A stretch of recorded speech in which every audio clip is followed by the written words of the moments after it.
Tonight, all the president's men. We're going to show you how President Trump didn't act alone in the Ukraine scandal, and also how career public servants were thrown under the bus if it helped Trump's political cause. Then the impeachment hearings, they're going to be on live TV next week. We've got the details plus the very latest on the inquiry. Then a recap of election night. We'll explain why the results could tell us a lot about how people feel about our commander-in-chief.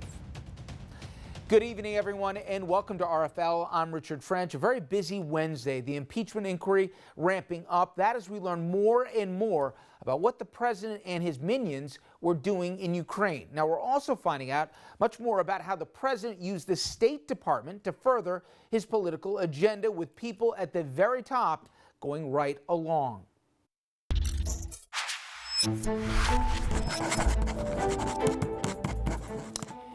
You know, every day we seemingly somersault into yet another realm of bizarro Trump world, the common thread in the uncommonness of what we have come to expect. Now, what started as empty boasts, they've metastasized into unimaginable policies and outright naked corruption in front of our eyes.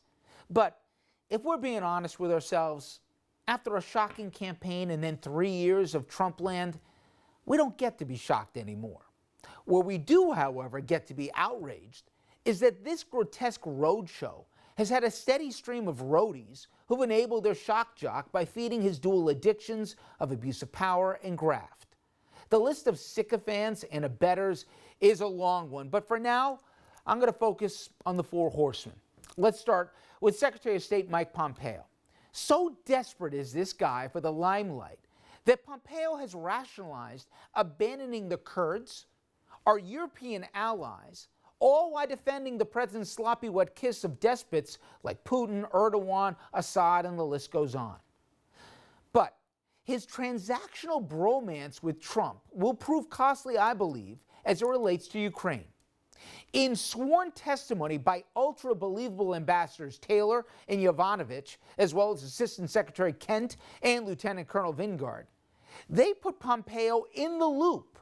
It makes his cringeworthy appearance on ABC a couple weeks ago that much worse. I'm not going to get into hypotheticals and secondary things based on what someone else has said. George, you would have never done it when you were the spokesman. I'm not going to do it here today. Except it's not a hypothetical. We saw the chief of staff, the acting chief of staff. It is, George. You just said George, you just said if this happened. That is by definition a hypothetical. The chief of staff said it did. George, you asked me if this happened. It's a hypothetical. I've told you what I observed. Unbelievable. So neutered was Pompeo that the Secretary of State, he actually reached out to a Fox News hack to apparently get direction. Now, as bad as him reaching out to Hannity, looking basically for where to go next and what was true and what wasn't true, you've got the lying, you've got the groveling, you've got the ineptness. But to me, the worst of all those sins is his gutless abdication of duty. Somehow, that's even worse. When fellow State Department staff went directly to Pompeo to speak up on behalf of Yovanovitch, he ducked and covered. The former secretary's unpardonable offense apparently was that she wouldn't abide with letting Rudy Giuliani, of all people, run our diplomacy, a diplomacy that was really an extortion of an ally for dirt that the president could use. Dirt, it turned out, of course, was all a lie. Yovanovitch was and is a patriot to this country. Her old boss, Mike Pompeo, a coward. He put his boss's greed above our country's interest. Now, let's not overlook Vice President Mike Pence here. He does his best not to be in the frame when hot stuff is going on in the Capitol. His biggest accomplishment, it seems, in the job has been selling Trump to evangelicals, even giving all his moral failings, and also Pence's fawning when it comes to Trump speaking, with, of course, that lean in and that turn. Despite his vague answers to every question posed, he has been an enabler, or worse, on Ukraine. Gordon Sondland, you remember the weasel who did a 180? He testified he spoke to Pence about the suspension of Ukraine's military aid. So Pence knew. Pence also had meetings delayed and canceled with top Ukrainians. Plus, Pence staffers, they were on the call. The call where the extortion went down, the bribery. So Pence knew, or should have known, what was going on. He doesn't get to play innocent. And then there's Mick Mulvaney. You can't make this guy up. The acting chief of staff, who did something surprising. He actually told the truth about Ukraine. Remember this? So the demand for an investigation into the Democrats was part of the reason that he ordered to withhold funding to Ukraine. The look back to what happened in 2016 certainly was part of the thing that he was worried about in corruption with that nation. And that is absolutely appropriate. Withholding the funding. Yeah, which ultimately then flowed. But to be clear, what you just described is a quid pro quo. It is funding will not flow unless the investigation into the Democratic server happens as well. We do that all the time with foreign policy. And I have news for everybody. Get over it. There's going to be political influence in foreign policy. Didn't seem to be too many vagaries there, did it? Well, after that, somebody explained to Mulvaney what he actually said.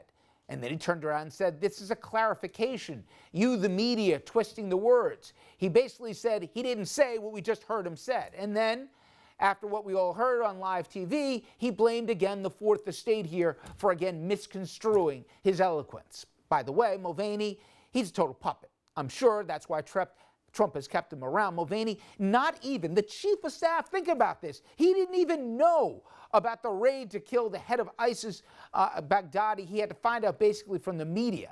He wasn't told about it until the mission was underway and if not even complete. Typically, a chief of staff, he'd be right in the middle of a huge event like that. But as we know, there is nothing typical when it comes to this White House. And then we saved someone which for me was someone I always had respect for going years back, even though politically we certainly disagreed more than we agreed. One Lindsey Graham. The living definition of the phrase should have known better. Now Graham, he was once a judge advocate general in the Air Force, a JAG, someone whose job it was to uphold the law, military law.